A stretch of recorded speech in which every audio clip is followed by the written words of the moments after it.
વંદન કરું શ્રી યમુનાજીને, શ્રી કૃષ્ણ આશ્રય આપજો. હું આપની સ્તુતિ શું કરું, મહાત્મ્ય અપરંપાર છે.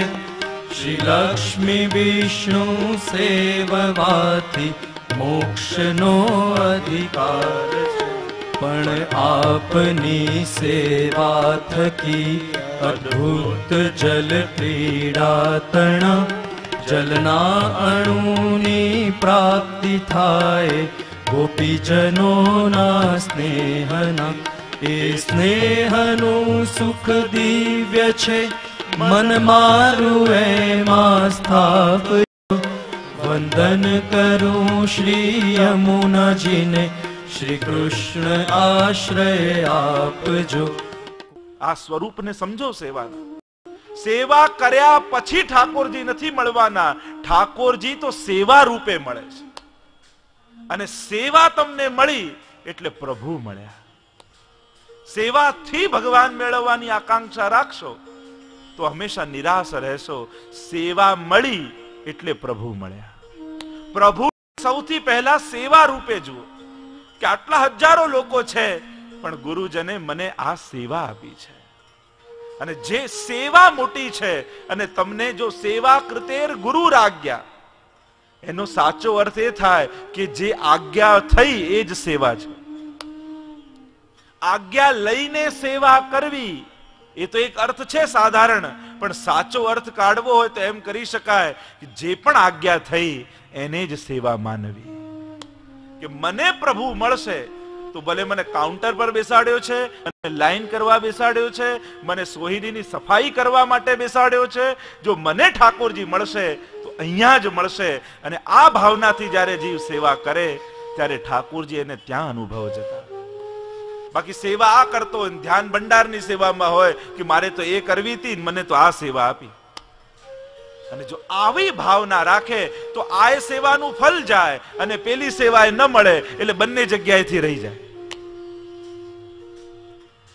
સેવા એ પોતાના રૂપમાં પૂર્ણ છે. આજ્ઞા એ સેવા છે. જોઈતી સેવા ન મંગાય. આપણે તો આવીને કે જે મને પેલી સેવા આપો ને, અહીંયા મજા નથી આવતી, અહીંયા આનંદ નથી આવતો. જો આવી મનગમતી સેવા લેવી હોય તો પછી સેવાનું સાચું આનંદ, સેવાના સાચા સ્વરૂપને તમે ઓળખ્યા નથી. જે આજ્ઞા થઈ એ જ સેવા છે. આજ્ઞા મોટી છે. અરે ગુસાઈજીને તો પગમાં પેલા પથ્થર વાગ્યો ને પેલો ઠાકોરજી પધરાવવા માટે પાછા જતો હતો કે હે પ્રભુચરણ મને સેવા પધરાવી દો. અને ગુસાઈજી પધારતા હતા તો એક પથ્થરની ઠેસ વાગી અને પથ્થર ગગડતો ગગડતો આવ્યા વૈષ્ણવ પાસે, અને એમ થયું અરે મને ગુસાઈજી આ ઠાકોરજી પધરાવી દીધા. અને ઇતિહાસ લખે છે એ પથ્થરમાં પણ ઠાકોરજી પોતાનો અનુભવ એ વૈષ્ણવને કરાવવા. કારણ આજ્ઞા મોટી છે. નહીં તો તત્વ તમે જુઓ, ભંડારમાં શું છે? અનાજ છે. તો અનાજ શું ફલ આપે? સોહિનીમાં શું છે? કે બુહારી છે. બુહારી શું ફલ આપે? ફૂલઘરમાં ફૂલ છે. ફૂલ શું ફલ આપે? જોવા જાઓ તો બધા પદાર્થો જ છે, પણ એમાં રહેલી ગુરુની આજ્ઞા ફલ તો એ આપે છે. અને એટલે આપણે ત્યાં ક્રમ છે, કોઈ પણ આજ્ઞામાં જોડાઈએ તો, કોઈ પણ સેવામાં જોડાઈએ તો પહેલા આજ્ઞા લેવામાં આવે. કારણ કોઈ પદાર્થ ફલ નથી આપતું, ફલ આપે છે એની પાછળ રહેલી ગુરુ આજ્ઞા. તું આ કર. મંત્ર તો બધા ચોપડીઓમાં હોય છે, પણ કોના મુખે મળે છે? એ મુખારવિંદ દ્વારા નીકળેલી આજ્ઞા એ મંત્રને ફલિત કરે છે. આ કંઠી તો બજારમાં મળતી હોય છે, પણ કેમ લાઈન લગાવીને ગુરુજનો પાસે ઉભા રહીએ છે? કારણ કે કોના હાથે મળે છે એ મહત્વનું છે. પુષ્ટિ માર્ગમાં બધું મળી જવું, ધરી લેવું, ભરી દેવું, લઈ લેવું એ જ પૂરતું નથી.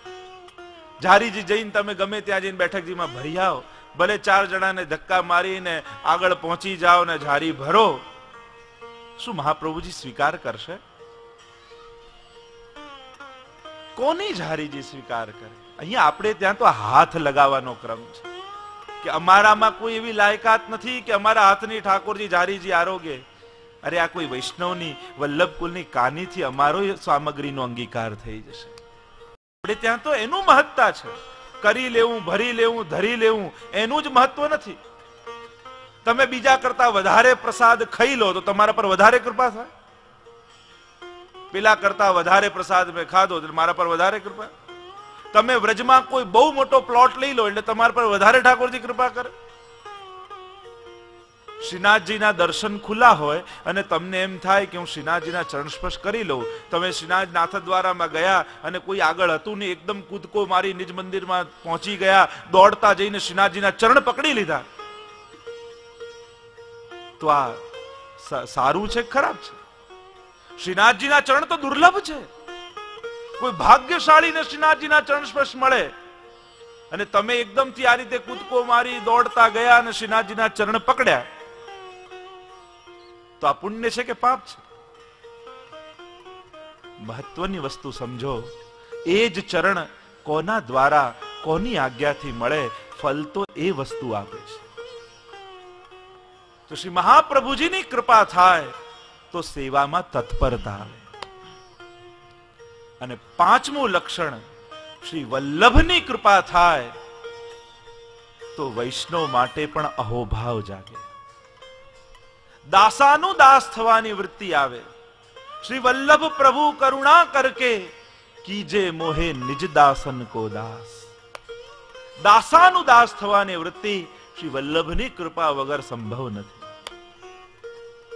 વાર્તા પ્રસંગમાં તો અનેક પ્રસંગો, મધુકર શાહ જે ઓરછાના રાજા હતા, કેવી વૈષ્ણવ માટે અહોભાવ થયો.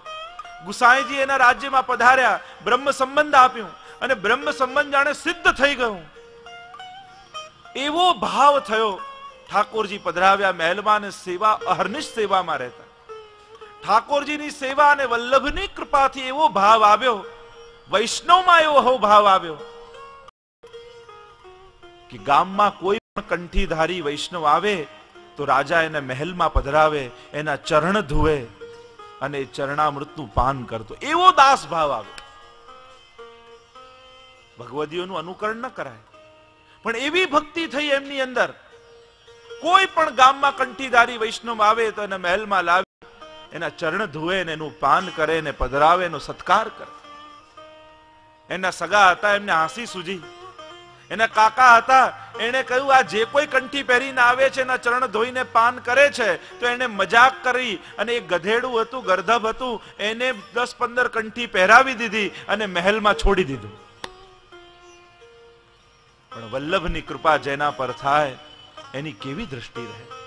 આ ગર્ધબ આવ્યો મહેલમાં અને રાજાએ જોયું એના ગળામાં તુલસીની કંઠી છે.